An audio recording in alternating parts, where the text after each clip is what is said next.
ये कहानी है पूरनपुर गांव की, जो इतना खूबसूरत था कि बस लोग देखते ही रह जाते थे। वहाँ के लोग भी बहुत सरल और सादे थे, लेकिन उस गांव में एक हवेली थी जिसके पास जाने से लोग कतराते थे, क्योंकि वहाँ वो थी। लगता है बारिश शुरू हो रही है। अरे जल्दी जल्दी चल स्वामी। हाँ हाँ चल रहा हूँ, लेकिन तू ये हवेली की तरफ क्यों ले जा रहा है भाई? अरे ये छोटा रास्ता है ना। हाँ ये बात तो है। चल जल्दी चल। लेकिन जैसे ही वो लोग हवेली के पास पहुँचे तो बारिश बहुत तेज हो गई और ओले भी गिरने लगे। अरे भगवान, ओले गिरने लगे। अरे भैया मेरा तो सिर ही फूट जाएगा इन ओलों से। हाँ। अरे जल्दी कोई छत ढूंढ। अरे सामने वो हवेली है ना, इसमें चलते हैं चल। अरे नहीं नहीं भैया, उस हवेली में मत जा। अरे तुझे रुकना है तो रुक, लेकिन मैं तो जा रहा हूँ अंदर। मुझे चोट खाने का कोई शौक नहीं है, समझा?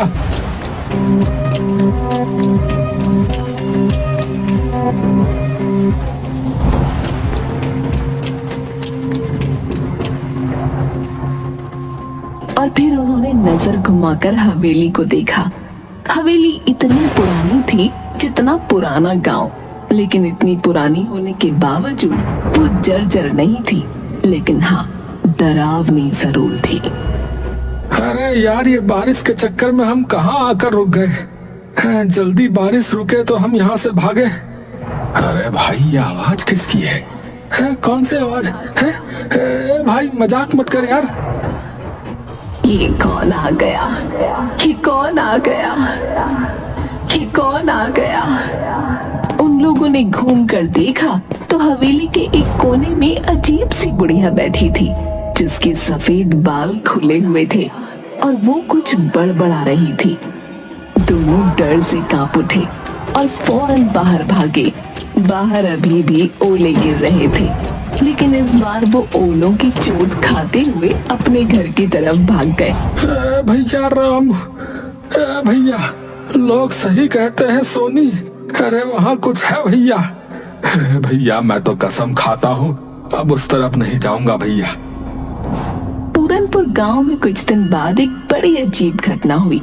गांव में 4 नए लोग पहुंचे, एक नौजवान जोड़े के साथ 2 नौजवान लड़के और अरे भाई आप लोग कौन हैं और इस गांव में कैसे आना हुआ? नमस्ते, मेरा नाम राजीव है। ये मेरी पत्नी रिया है और ये मेरे भाई हैं रमन और प्रेम। हम यहाँ अपनी हवेली को बेचने आए हैं, जो गांव में पूरब में है। हाँ हवेली है भैया? है? कौन सी हवेली? वो जो बरगद के पेड़ के पास वाली, वो वही ना? हाँ हाँ वही, हमारे दादाजी की थी, अब हम उसे बेचना चाहते हैं। ये सुनकर मुखिया हैरान हो गया और गांव वालों की भीड़ जमा हो गई। सब फुसफुसाने लगे। तभी मुखिया सीरियस होकर बोला, बेटा वो हवेली आज भी गांव के डर का कारण है। वहाँ एक बुढ़िया दिखती है, अजीब सी। कोई नहीं जानता कि वो असली है या आत्मा है, कोई भूत है पता नहीं, या फिर हमारा वहम है। गांव में ऐसी अफवाहें आम होती हैं। हमने भी शहर में ऐसे किस्से खूब सुने। अगर वहाँ कोई बढ़िया होती तो अब तक किसी ने वीडियो बना लिया होता ना। मैं तो वहाँ की तस्वीरें इंस्टाग्राम पर डालूंगी, कौन डरता है भूत से। हम सब आज ही हवेली में जाकर देखेंगे और कल ही उसके कागज फाइनल कर लेंगे। रामू और स्वामी भी वहाँ खड़े थे। दोनों की आंखों में डर था, लेकिन आखिर वो बोल ही पड़े। भाई साहब मत जाइए, हमने अपनी आंखों से देखा है उसे। वो औरत इंसान नहीं लगती। हाँ उसके पास जाने से जान पे बनाती है। हाँ बता रहा। अगर वो हवेली मेरी है तो मुझे ये देखना चाहिए ना कि उसमें क्या है। ये कहकर वो चारों हवेली की ओर बढ़े। जैसे ही वो हवेली के पास पहुँचे, सबने उसे निहारा। हवेली पुरानी जरूर थी, लेकिन उसकी दीवारों पर एक अजीब किस्म की चमक थी। वाओ, ये हवेली तो किसी राजमहल जैसी लगती है। इतनी मजबूत दीवारें, कितनी भव्य है। यार ये बेचेंगे तो करोड़ों मिलेंगे भाई। चलो अंदर चलते हैं, मैं तो इसका वीडियो बना रहा हूँ। जैसे ही वो अंदर घुसे, एक ठंडी हवा का झोंका आया, जैसे किसी ने उन्हें छुआ हो, लेकिन चारों ने नजरअंदाज किया। अंदर का हॉल अब भी चमक रहा था, जैसे समय ने उसे छुआ ही ना हो। राजीव वहां खड़ा होकर बोला, सोचो यार, इतने बड़े हॉल में लोग रहते होंगे। वाओ यार। Serious? What? A royal life? लेकिन यार ये कैसी आवाज है? ये कौन आ गया? ये कौन आ गया? ये कौन आ गया? कोई बोल रहा है शायद। चलो उस तरफ चलते हैं, देखती हूँ कौन इतनी एक्टिंग कर रहा है। चारों उस कोने की ओर बढ़े, लेकिन वहाँ कुछ नहीं था। तभी चमगादड़ों का एक झुंड छत से निकला। रिया चीख पड़ी।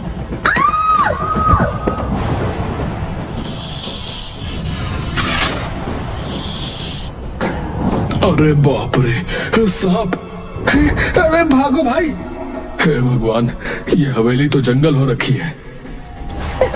अफवाहों का भूत और असली जानवरों का आतंक।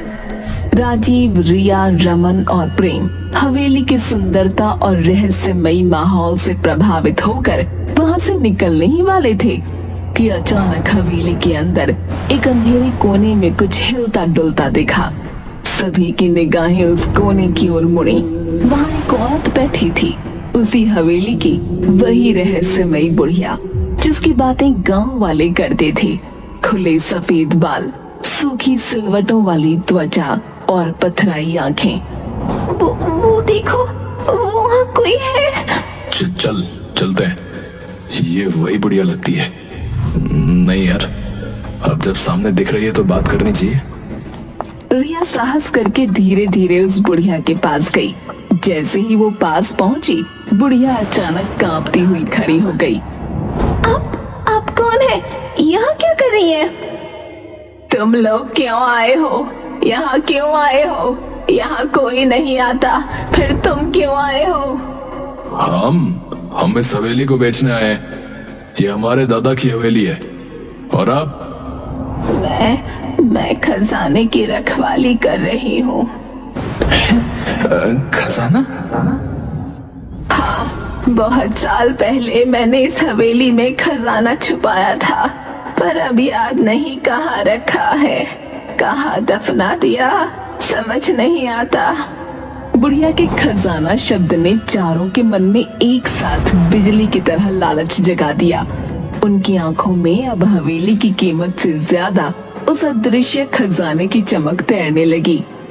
अगर ये खजाने की बात सच हुई तो हम करोड़पति बन सकते भाई। और जब खजाना मिल जाए, इस बुढ़िया को यहाँ से निकाल फेंकेंगे। डराने के अलावा करती क्या ये? बिल्कुल भाई, पहले मिठास फिर लात। चलो खोजना शुरू करें। अम्मा, वो खजाना कहाँ है? क्या पता। वो सब लोग पूरी हवेली में खजाना ढूंढने लगे। बुढ़िया भी दीवारों को थपथपाती, जमीन को सूंघती, जैसे कुछ याद करने की कोशिश कर रही हो। लेकिन 4 घंटे तक पूरी हवेली छान मारने के बाद भी कुछ नहीं मिला। अब तो रात होने वाली है यार, कुछ नहीं मिला। शायद ये औरत पागल है। हम कल फिर आएंगे, तब तक आप याद करने की कोशिश करना कि वो खजाना कहाँ है। चारों लोग गांव लौट आए। गांव वालों को जब ये पता चला कि उन्होंने बुढ़िया से बात की और खजाने की भी बात सुनी, तो पूरा गांव भौचक्का रह गया। क्या तुमने उससे बात की? उसने सच में खजाने की बात कही? हम बरसों से डरते आए हैं उस हवेली से, और तुम लोग खजाना ढूंढ रहे हो? अगर सच में खजाना हुआ तो हम सबको फायदा होगा। फिर कल चलो हमारे साथ, अगर कोई खजाना मिला तो हिस्सा मिलेगा। गांव वाले पहले तो हिचकिचाए, लेकिन हिस्सा शब्द सुनकर उनकी आंखों में भी चमक आ गई। अगले दिन राजीव, रमन, प्रेम, रिया के साथ गांव के 10-12 लोग भी हवेली पहुंचे। वो देखो भाई, वही बुढ़िया। हे भगवान, मुझे यकीन नहीं हो रहा है, मैं यहाँ वापस आ गया। चलो सब, आज इस हवेली का कोना कोना उलट डालो, चलो। लोगों ने हवेली के हर कोने को अच्छी तरह देखा, यहाँ तक कि बाहर बगीचे में खुदाई भी शुरू कर दी।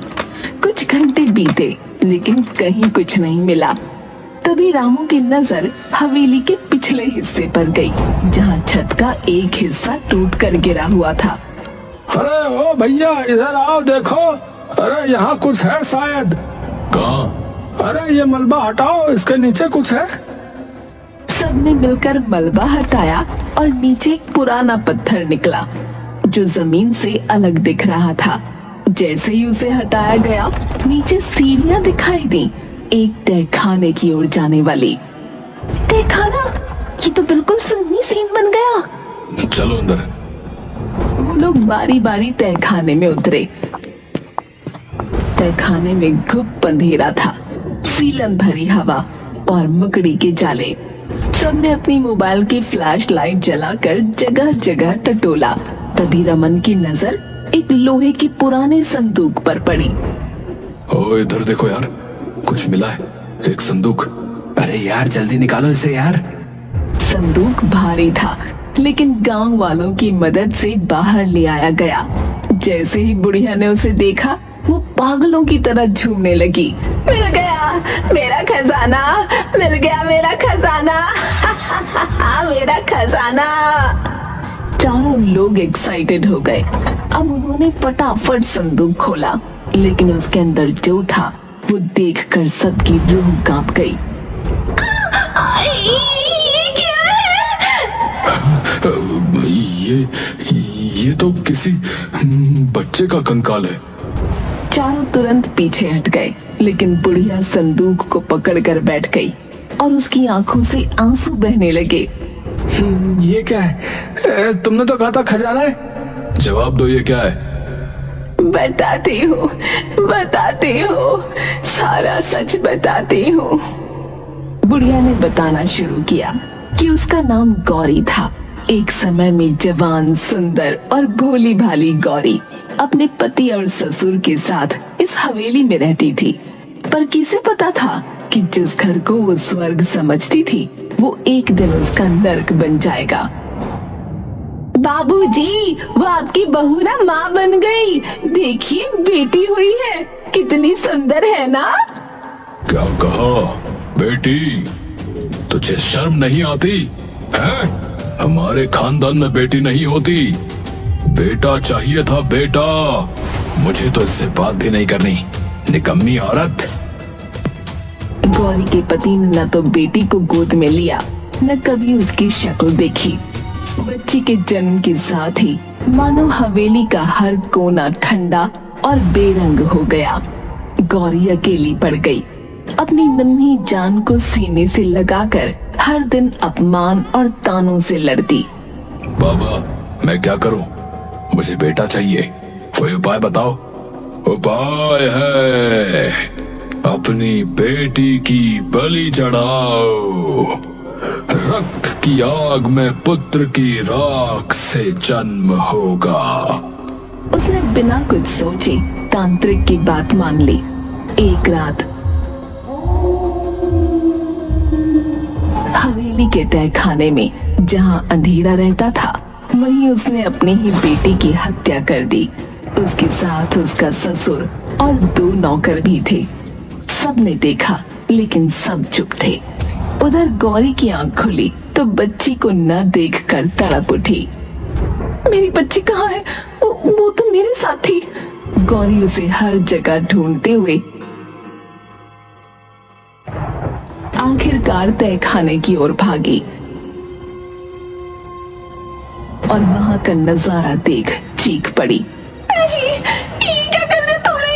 मेरी बच्ची! गौरी पागल हो गई। उसके भीतर की मां जल उठी। उसी तहखाने में पड़ा एक बड़ा चाकू उठाया और एक एक करके सबका खात्मा कर दिया। मेरी बच्ची के खून से कोई बेटा नहीं मिलेगा तुझे, सिर्फ अभिशाप लगेगा तुझे। सब मारे गए। और गौरी वहीं तहखाने में अपनी मरी हुई बच्ची की लाश को सीने से लगाए घंटों बैठी रही, शायद कई दिन।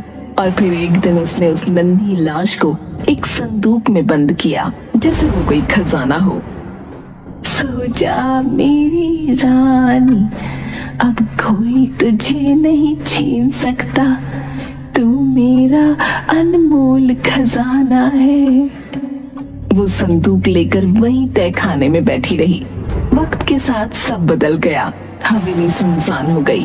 और जब वो एक दिन ऊपर आई तो छत का एक हिस्सा गिर पड़ा। तहखाने का रास्ता हमेशा के लिए बंद हो गया। गौरी ऊपर रह गई और संदूक नीचे छुप गया। यादें धुंधली हो गईं, पर उसका पागलपन वही रहा।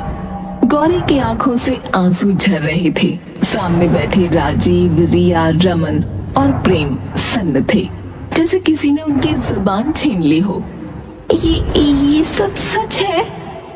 हाँ, ये मेरा खजाना है, मेरी बेटी, मेरी जान, मेरी दुनिया। पागल औरत, ये खजाना है, हड्डियां और सड़ती यादें हैं? राजीव उस संदूक को लात मारकर दूर फेंक देता है। ये देखकर उस बुढ़िया को बहुत तेज गुस्सा आ गया। वो पागलों की तरह चिल्लाने लगी, नहीं, ये मेरी बच्ची है, तेरी हिम्मत कैसे हुई मेरी बच्ची को लात मारने की? वो पगलाई हुई औरत अब उस संदूक को गोद में लेकर हवेली के अंदर की ओर भागी। उसकी चीखें हवेली की दीवारों से टकराकर लौट रही थीं। मेरा खजाना, मेरी बेटी, मुझसे कोई नहीं छीन सकता। अरे अब बहुत हो गया, पागल औरत ने दिमाग खराब कर दिया है। इसको निकालो यहाँ से, फिर इस हवेली को बेच डालते हैं। चलो। हाँ यार, खजाना तो निकला नहीं, अब हवेली बेचेंगे, चलो। सबने सोचा कि किसी भी तरह बुढ़िया को पकड़कर बाहर फेंक देंगे, लेकिन उन्हें नहीं पता था कि ये इतना भी आसान नहीं होगा। वो लोग हवेली के अंदर की तरफ जाते हैं तो अचानक राजीव फर्श पर बिछे कालीन पर पैर रखता है और गड्ढे में गिर जाता है जो कालीन से ढका था। राजीव, कहाँ गए तुम? ये क्या हो रहा है? ये सब उस पगली औरत का जाल है। अरे भागो यहाँ से भैया। रिया एक कमरे में भागती है, लेकिन वहाँ का दरवाजा बंद हो जाता है और अंदर से सैकड़ों चूहे निकल आते हैं। रिया चीखने लगती है। उधर प्रेम जैसे तैसे भागता है, लेकिन गलियारे में फिसल जाता है क्योंकि फर्श पर तेल फैला हुआ था। तुम लोग मेरा खजाना नहीं छीन सकते। बुढ़िया अपने बिछाए जालों से बहुत खुश थी, पर उसी समय गांव के और लोग भी वहां पहुंच गए। उन्होंने सब कुछ देखा और एक साथ मिलकर बुढ़िया को पकड़ने की कोशिश की। अरे अब बस, तुमने बहुत डर फैलाया, अब तुम्हें रुकना होगा। बहुत संघर्ष के बाद बुढ़िया को पकड़ लिया गया। राजीव उठ खड़ा हुआ और बोला, मैं पुलिस बुलाता हूँ। हाँ, ये औरत पागल है, हमें मारना चाहती थी।